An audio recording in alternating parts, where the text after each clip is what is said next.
నమస్తే నేను Chandana. Welcome to Great Andhra big story. 5 ఏళ్ల తర్వాత ముఖ్యమంత్రి వైఎస్ జగన్మోహన్ రెడ్డి తెలుగు ఛానల్కు సుదీర్ఘ ఇంటర్వ్యూ ఇచ్చారు.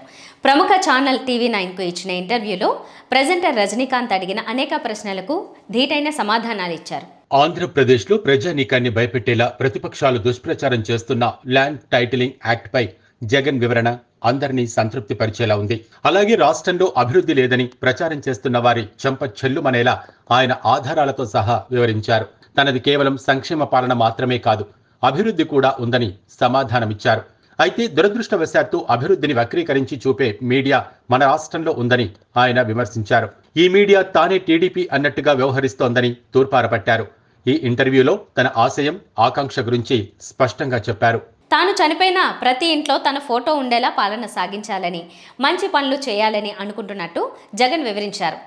ఆ డ్రీమ్ ప్యాషన్తోనే పాలన సాగించినట్టు జగన్ చెప్పుకొచ్చారు. ఈ సందర్భంగా మరోసారి అధికారంపై జగన్ ధీమా వ్యక్తం చేశారు.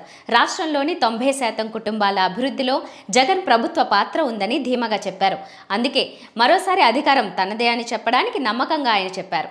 అలాగే చెల్లెళ్లతో విభేదాలు, వివేక హత్య తదితర అంశాలపై మనసులోని మాటను నిర్మోహమాటంగా జగన్ పంచుకోవడం విశేషం. ఇంటర్వ్యూలో జగన్ ఏమన్నారో తెలుసుకుందాం.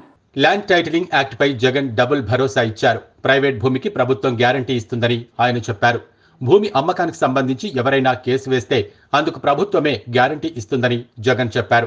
ఒకవేళ ఎవరైనా భూమి కొన్న వ్యక్తి నష్టపోతే ప్రభుత్వమే నష్టపరిహారం ఇస్తుందని సీఎం తెలిపారు.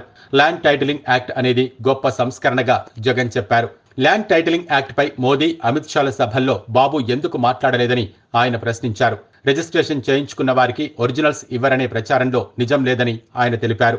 భరోసా ఇవ్వడమే కాదు, డబల్ భరోసా ఇవ్వడం, సింగిల్ భరోసా కాదు, డబల్ భరోసా ఇవ్వడం. అంటే నీ టైటిల్ అబ్సల్యూట్లీ ఆథెంటిక్ టైటిల్ అని చెప్పి నేను గ్యారంటీ ఇస్తున్నాను గవర్నమెంట్. నువ్వు క్రయ విక్రయాలు చేస్తే రేపొద్దున ఎవడైనా నువ్వు నాకు ఫాల్టీ టైటిల్ అమ్మినావు అని ఎవడైనా నీ మీద కేసు వేస్తే, నిన్ను సూ చేస్తే government will stand guarantee and compensate you, and నీకు నష్టపరిహారం గవర్నమెంట్ ఇస్తుంది. ఇది ఇది ఇది దిస్ ఇస్ ఎ రిఫార్మ్.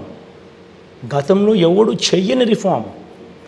ఈరోజు 15,000 మంది సచివాలయాల్లో సర్వేలను పెట్టి సచివాలయ వ్యవస్థ తీసుకుని వచ్చి 100 సంవత్సరాల కింద జరిగిన సర్వేను మళ్ళీ ఇప్పుడు చేపిస్తూ ప్రతి ఒక్కరికి వాళ్ళ వాళ్ళ హక్కులు వాళ్ళకు వచ్చేట్టుగా ఉండేట్టుగా దానికి గ్యారంటీ ఇస్తూ ఇట్స్ హ్యూజ్ రిఫార్మ్, పెద్ద సంస్కరణ ఇది.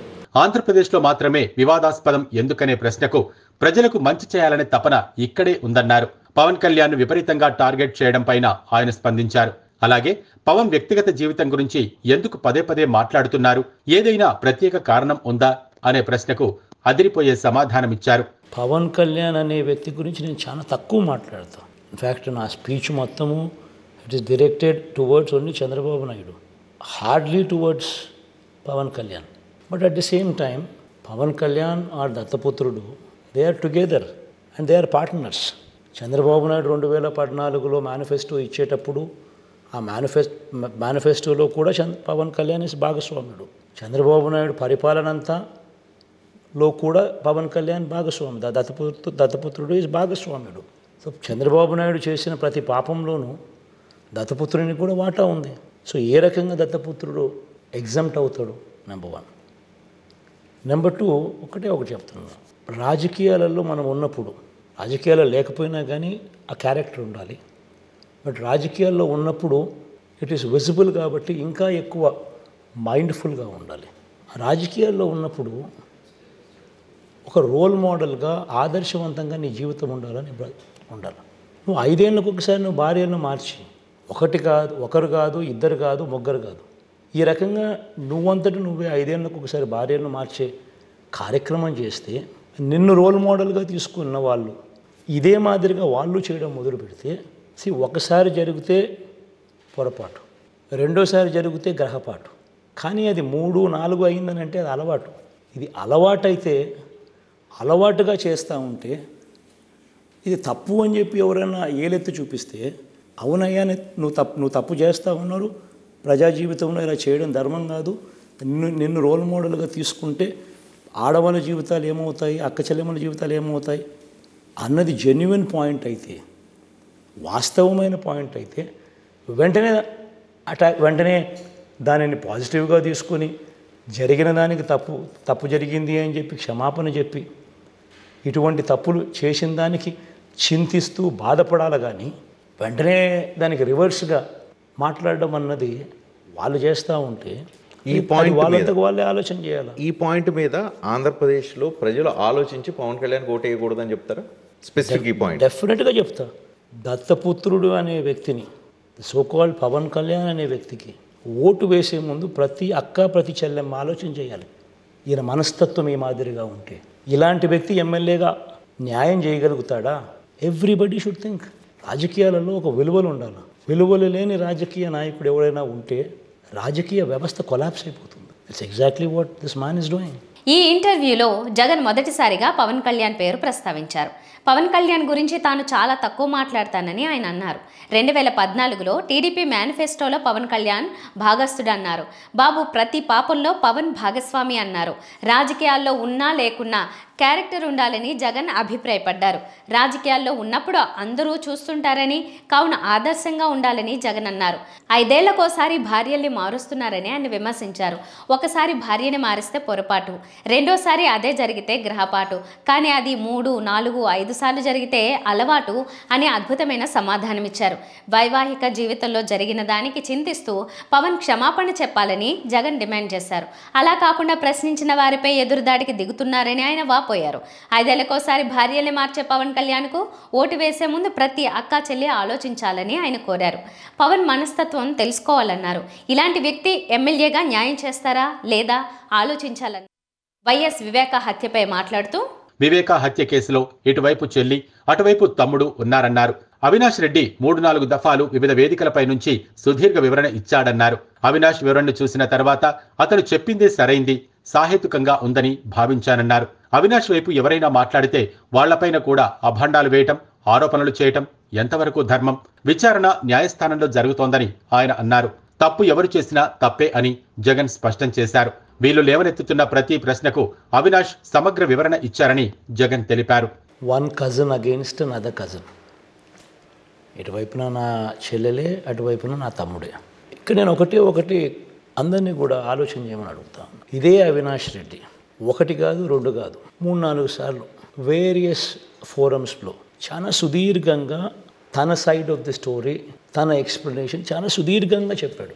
అసలు ఎవరి దస్తగిరి దగ్గర నుంచి ఏకంగా ఈ దస్తగిరి అనేవాడు ఏ రకంగా చంపాడు అని చెప్పిన ఈ దస్తగిరి ఏ రకంగా తిరుగుతూ ఉన్నాడు, తనకు ఎవరు సపోర్ట్ చేస్తూ ఉన్నారు దగ్గర నుంచి వేరియస్ ఆస్పెక్ట్స్ ఇంక్లూడింగ్ వివేకం చిన్నానికి సెకండ్ వైఫ్ గురించి కూడా, పిల్లాడు ఉన్న పరిస్థితిని, ఇంకా తన వేరియస్ ఇష్యూస్ను ఈ డీటెయిల్గా తను అడ్రస్ చేస్తూ తన సైడ్ ఆఫ్ ది స్టోరీ చెప్పినాడు. తన ఇంటర్వ్యూస్ కానీ తన స్టోరీ కానీ టీవీలో నేను కూడా చూస్తాను. చూసిన తర్వాత తను చెప్పేది కరెక్టే కదా, తను చెప్పేది సహేతుకమే కదా అని ఎవరైనా అవినాష్ వైపున మాట్లాడితే వెంటనే వాళ్ళ మీద కూడా అభాండాలు వేయడము, ఆరోపణలు చేయడము, ఇవన్నీ ఎంత మటుకు ధర్మం?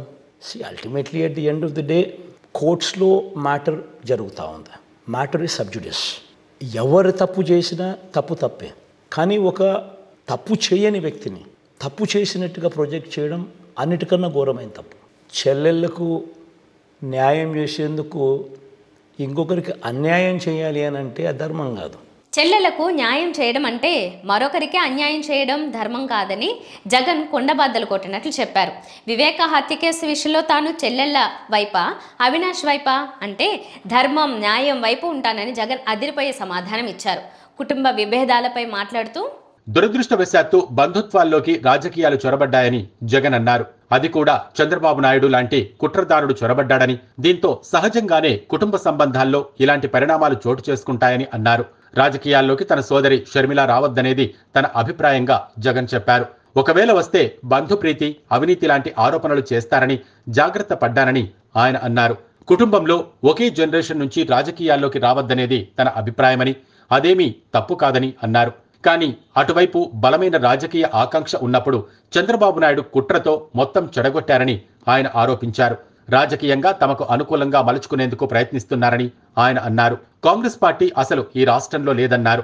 కనీసం నోటాకు వచ్చినన్ని ఓట్లు కూడా రాలేదన్నారు. తన తండ్రి వైఎస్ఆర్పై ఎఫ్ఐఆర్ నమోదు చేసినా, అలాగే ఆమె అన్న అంటే తనను 16 నెలల పాటు జైల్లో పెట్టిన కాంగ్రెస్ పార్టీకి ప్రజల మద్దతు లేదన్నారు.